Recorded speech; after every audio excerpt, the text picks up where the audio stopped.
여러분 밤새 평안하셨습니까? 우리가 여러 가지 어려움을 겪고 있지만 또 하나님께서 우리를 하나님의 평안으로 인도할 줄 믿습니다. 결국 이기게 하시고 힘주실 줄 믿습니다. 기도함으로 4월 9일 목요일 새벽 기도 시작하겠습니다. 하나님, 이 코로나19 바이러스로 인해 전 세계에 너무나 큰 어려움이 가득하다는 이야기를 듣습니다. 하나님, 우리나라에서도 너무나 어려움이 많습니다. 우리 성도들도 다 바라지 못하나 분명히 이번 한 달이 그리고 앞으로 다가올 몇 달이 너무나 힘든 사람들이 분명히 있을 겁니다. 하나님, 불쌍히 여겨주시고 힘을 주시고 위로하시며 하나님 도와주시옵소서. 특별히 우리에게 도울 수 있는 힘이 조금 있사오니 하나님 누구를 도와야 할지 가르쳐 주시고 그들의 삶에 힘이 되어줄 수 있는 교회 되도록 우리의 눈을 띄워주시고 우리로 주님께서 원하시는 합당한 일을 감당하게 도와주시옵소서. 하나님, 먹고 사는데 어려움 없게 하시고 건강에 어려움 없게 하시고 우리가 알 수 없는 내일을 살아가는데 어려움 없도록 우리와 동행하여 주시옵소서. 또한 우리가 입으로만 잘 먹고 평안하라 말하는 것이 아니라 우리의 것을 함께 나누는 좋은 믿음의 공동체 되게 하여 주시옵소서. 주님의 은혜로 우리를 채우시며 또 오늘 새벽에 주의 은혜를 주시길 원하오며 예수님의 이름으로 기도드립니다. 아멘. 이 새벽 우리에게 주신 하나님 말씀은 마태복음 25장 31절에서 46절까지의 말씀입니다. 마태복음 25장 31절에서 46절까지의 말씀입니다. 제가 하나님의 말씀을 받들어 읽겠습니다. 인자가 자기 영광으로 모든 천사와 함께 올 때에 자기 영광의 보좌에 앉으리니 모든 민족을 그 앞에 모으고 각각 구분하기를 목자가 양과 염소를 구분하는 것 같이 하여 양은 그 오른편에 염소는 왼편에 두리라. 그때 임금이 그 오른편에 있는 자들에게 이르시되 내 아버지께 복받은 자들이여 나와 창세로부터 너희를 위하여 예비된 나라를 상속받으라. 내가 줄일 때에 너희가 먹을 것을 주었고 목마를 때에 마시게 하였고 나그네 되었을 때에 영접하였고 헐벗었을 때에 옷을 입혔고 병들었을 때에 돌보았고 옥에 갇힐 때에 와서 보았느니라. 이에 의인들이 대답하여 이르되 주여 우리가 어느 때에 주께서 줄이신 것을 보고 음식을 대접하였으며 목마르신 것을 보고 마시게 하였나이까. 어느 때에 나그네 되신 것을 보고 영접하였으며 헐벗은 것을 보고 옷 입혔나이까. 어느 때에 병드신 것이나 옥에 갇히신 것을 보고 가서 배웠나이까 하리니 임금이 대답하여 이르시되 내가 진실로 너희에게 이르노니 너희가 여기 내 형제 중에 지극히 작은 자 하나에게 한 것이 곧 내게 한 것이니라 하시고 또 왼편에 있는 자들에게 이르시되 저주를 받은 자들아 나를 떠나 마귀와 그 사자들을 위하여 예비된 영원한 불에 들어가라. 내가 줄일 때에 너희가 먹을 것을 주지 아니하였고 목마를 때에 마시게 하지 아니하였고 나그네 되었을 때에 영접하지 아니하였고 헐벗었을 때에 옷 입히지 아니하였고 병들었을 때에 옥에 갇혔을 때에 돌보지 아니하였느니라 하시니 그들도 대답하여 이르되 주여 우리가 어느 때에 주께서 줄이신 것이나 목마르신 것이나 나그네 되신 것이나 헐벗은 것이나 병드신 것이나 옥에 갇히신 것을 보고 공양하지 아니하더이까. 이에 임금이 대답하여 이르시되 내가 진실로 너희에게 이르노니 이 작은 자 하나에게 하지 아니한 것이 곧 내게 하지 아니한 것이니라 하시니라. 그들은 영벌에 의인들은 영생에 들어가리라 하시니라. 아멘. 지금 우리는 사순절 마지막 주간인 고난주간을 보내고 있습니다. 목요일은 성만찬의 저녁입니다. 이 밤에 예수님은 제자들과 마지막 식사를 하시고 또 겟세마네 동산에서 잡히시고 밤새 고생을 하시다가 내일 금요일에 십자가에 못 박히십니다. 이 고난주간은 종려주일부터 시작을 합니다. 그러나 저는 이 십자가 사건의 소단락을 여리고 맹인의 눈을 여신 사건에서부터 여신 기적으로부터라고 말씀드렸습니다. 왜냐하면 이 십자가의 목적이 눈을 뜨는 것이기 때문입니다. 그래서 예수님은 여리고 성의 두 맹인의 눈을 뜨는 기적을 통해서 십자가 사건의 전체를 열고 계십니다. 이 두 맹인은 두 눈을 뜨고 보게 되어 예수님을 따랐습니다. 그러나 성전과 또 하나님의 말씀을 맡았다고 하는 대제사장과 서기관들은 예수님께서 하시는 일을 이상한 일로 보았고, 어린아이들이 예수님께 호산나 다윗의 자손이여 하는 것을 보고 그들은 분노했습니다. 여기서 본다라고 하는 것이 무엇인지 그 의미를 알 수 있습니다. 무엇을 아는 것을 우리는 본다라고 합니다. 그러니까 본다라고 하는 것은 아는 것입니다. 무엇을 아는 것일까요? 바로 예수님이 누구이신 줄 아는 겁니다. 그러면 예수님은 우리의 무엇을 보실까요? 우리가 그리스도인으로서 하나님 나라에 합당한 열매를 맺는 것을 보십니다. 그런데 오늘 본문은 우리가 예수님을 알아보는 것과 또 예수님께서 우리를 통해 보고 싶으셨던 두 가지 일이 동시에 일어납니다. 우리는 어떻게 예수님을 알아볼 수 있을까요?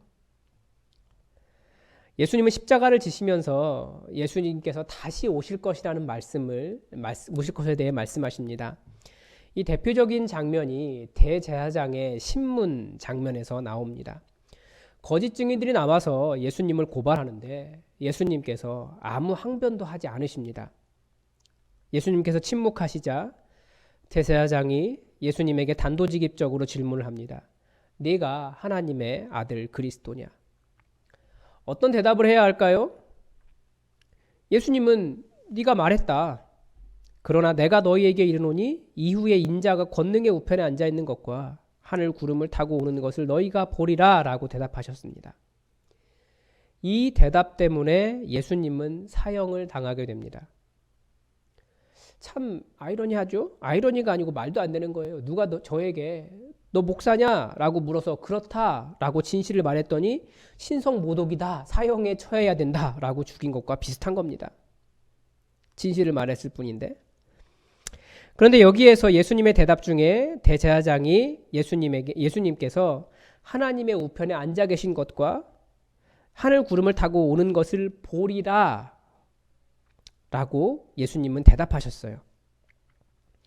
예수님의 이 말씀이 다시 오실 것에 대한 말씀인지는 정확하지는 않지만, 하지만 예수님의 정체, 그분이 누구신지 정확하게 볼 날이 있다라는 것, 그러니까 예수님이 누구인지 정확하게 알 날이 있다라는 것, 그분의 영광이 무엇인지 알 날이 있다라는 것, 그분이 하나님 보좌 우편에 계신 것과 그분이 놀라운 영광을 가지신 분이라는 것을, 그래서 예수님이 정확하게 누구인지 알게 될 것을, 그 날이 있다라는 것을 가르쳐 주고 있는 겁니다.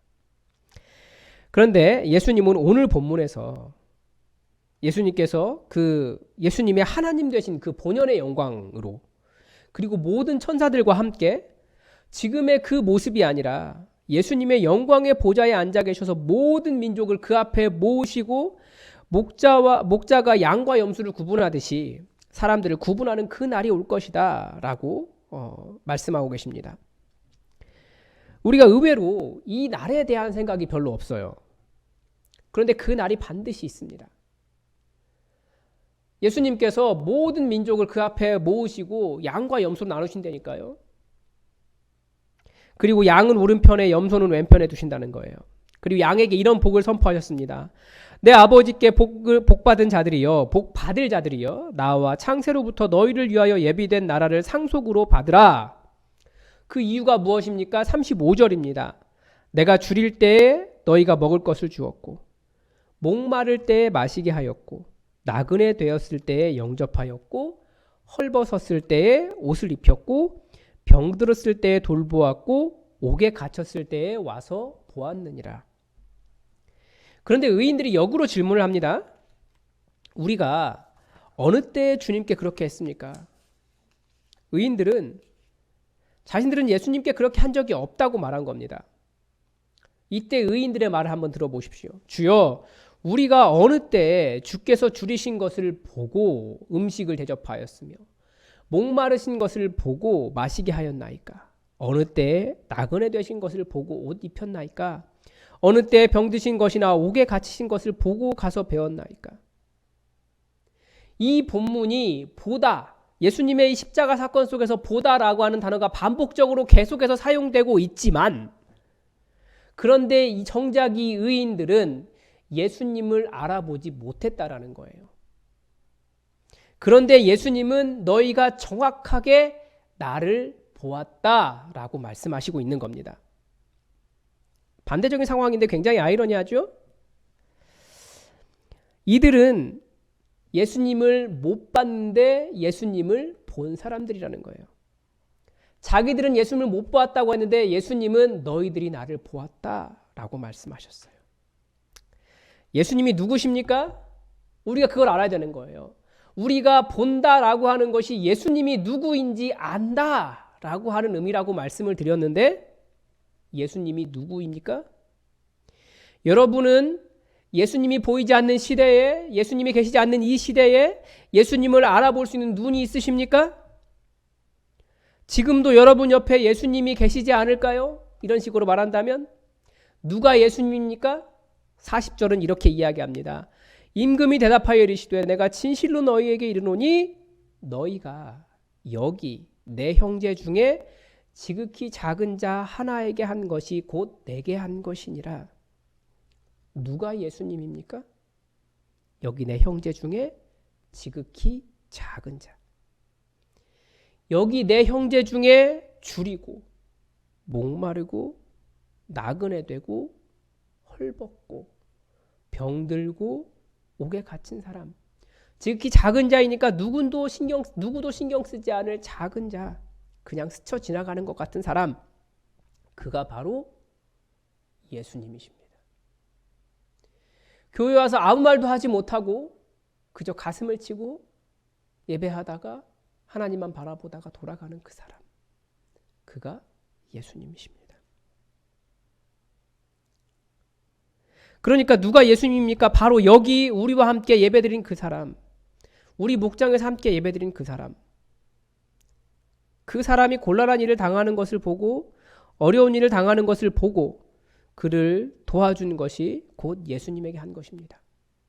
그런 의미에서 우리는 매일 예수님을 보고 있습니다. 그러나 예수님을 알아보지 못하는 겁니다. 이 작은 교회 공동체, 이 교회는 어디를 둘러봐도 예수님입니다. 예수님은 십자가 지기 직전에 이렇게 이 말씀을 하신 겁니다. 예수님 안 계시면 우리의 시선이 누구에게 머물러야 하는가? 바로 여기에 있는 우리 형제와 자매들에게 머물러야 합니다. 그들을 보는 눈이 있어야 됩니다. 어떤 눈입니까? 그들을 예수님으로 보는 눈. 말씀을 시작할 때 말씀드렸습니다. 보는 것은 무엇입니까? 보는 것은 아는 것입니다. 무엇을 아는 겁니까? 예수님이 누구인지 아는 겁니다. 그런데 예수님은 형제를 보는 눈, 여기 형제 중 지극히 작은 자가 누구인지 아는 눈, 그 눈을 갖기를 권면하셨습니다. 이제 우리는 이 눈을 가져야 됩니다. 여러분이 바라보지 못한 그 사람을 예수님으로 볼 수 있는 눈을 가지라고요. 우리는 예수님이 누구인지 열심히 배웠습니다. 그런데 그 예수님이 바로 우리 옆에 있다는 것을 잘 볼 줄 모르면 예수님에 대해서 많은 지식을 가졌으나 예수님을 모르는 사람이 되는 겁니다. 우리는 하나님 아버지께서 주신 약속이 있는 사람들입니다. 창세로부터 우리를 위하여 예비된 나라. 누가 이 나라를 상속받습니까? 여기 우리 형제의 어려움, 배고픔, 목마름, 헐벗음, 가난함, 병듦, 옥에 갇힘을 볼 줄 알고 돌볼 줄 아는 사람입니다. 예수님을 안다와 예수님께서 우리가 어떤 공동체가 되어야 하는지를 동시에 말씀하신 내용입니다. 저는 오늘도 예수님을 봅니다. 아니, 예수님을 그리워하면서 이 자리에 서 있습니다. 빨리 이곳이 문을 열어서 예수님을 만나고 싶습니다. 그러나 우리가 이 어려운 시기에 정말 어려운 우리 예수님이 누구인지 알아보는 눈을 가지고 있어서 우리가 서로를 위해서 돕고 돌보고 그 사람들을 볼 줄 아는 그런 마음이 있었으면 좋겠습니다. 그런 삶이 있었으면 좋겠습니다. 기도하겠습니다. 하나님, 예수님이 십자가 지기 직전에 예수님의 제자들에게 그리고 모든 사람들에게 우리에게 예수님이 직접 눈으로 볼 수 없는 시대에 눈으로 볼 수 있는 예수님이 있다는 것을 가르쳐 주셨습니다.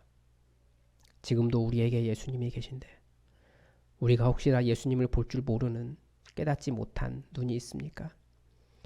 대제사장과 서기관들처럼 말씀을 볼 줄 아는 눈은 있어도 예수님에 대해서 배울 줄 아는 마음은 있어도 정말 예수님께서 원하신 우리 작은 형제들을 돌보는 그들을 보고 그들을 채워줄 수 있는 그런 삶은 없다면 그것이 예수님을 제대로 알지 못한 것이라는 이 예수님의 말씀을 기억하여서 예수님 다시 오시는 그날에 우리도 알지 못하는 새 예수님을 잘 영접하였다고 양의 무리에 들어 아버지께서 약속하신 그 나라를 상속받는 믿음의 사람들 되도록 우리를 인도하여 주시옵소서. 우리에게 진정한 바른 신앙을 주시고 우리에게 정말 예수님을 바라볼 줄 아는 귀한 눈을 허락하여 주시옵소서. 이 사순절이 이 고난주간이 예수님을 바르게 아는 눈을 갖는 시간 되기를 원하오며 예수님의 이름으로 기도드립니다. 아멘. 우리 이 시간 함께 교회 공동의 기도 제목 가지고 기도했으면 좋겠습니다. 먼저 밤 9시가 되면 이 코로나 사태가 빨리 끝나고 아무런 후유증이 남지 않도록 여러분 기도해 주시기 바랍니다. 분명히 우리에게도 어려운 사람이 있을 겁니다. 근데 우리가 잘 알지 못해요. 그런 분들은 너무나 어려우신 분들은 꼭 교회로 연락을 주십시오. 아니 저에게 연락을 주십시오. 교회 전화는 잘 안 받으니까. 그리고 우리 교회 도울 힘이 있기 때문에 함께 돕기를 원합니다. 어려우신 분들 연락을 주시고 또 그런 분들을 아시면 또 연락을 주십시오. 많이 어려워서 극단적인 선택을 하시는 분들이 있다는 이야기를 기사를 통해서 계속해 접하게 됩니다. 그런 일이 더 이상 있으면 안 될 것 같습니다. 그래서 여러분 그런 일을 아시면 저에게 연락을 주시고요. 그리고 또 우리 교회가 감당할 일을 잘 감당하는 교회 될 수 있도록 기도해 주시기 바랍니다. 그리고 함께 좀 기도해 주실 것은 민주 엄마를 위해서 기도해 주시기 바랍니다. 민주 동생을 임신했는데 쌍둥이입니다. 그런데 뱃속에서 쌍태아 수혈 증후군이라고 하는 병이 있어서 한쪽 아이에게만 피가 몰리는 그런 질병이 있습니다. 그래서 10일에 시술을 받는다고 합니다. 아마 엄마의 마음이 너무나 아플 것 같아요. 태어나지도 않은 뱃속에 있는 아이에게 칼을 대야 한다는 것이 얼마나 마음 아픈지 자녀를 가지신 분들은 다 아실 겁니다. 수술의 성공률이 그렇게 높지 않은 수술입니다. 물론 아주 낮은 건 아니지만 안전하게 잘 될 수 있도록 하나님께서 모든 과정을 주관해 주시도록 여러분 같이 기도해 주시기 바랍니다. 그래서 건강한 모습으로 우리가 다시 민주 동생을 교회에서 맞이할 수 있었으면 좋겠습니다. 평안하도록 예후가 좋도록 하나님께서 역사해 주시도록 함께 기도해 주시기 바랍니다. 다 함께 기도하겠습니다.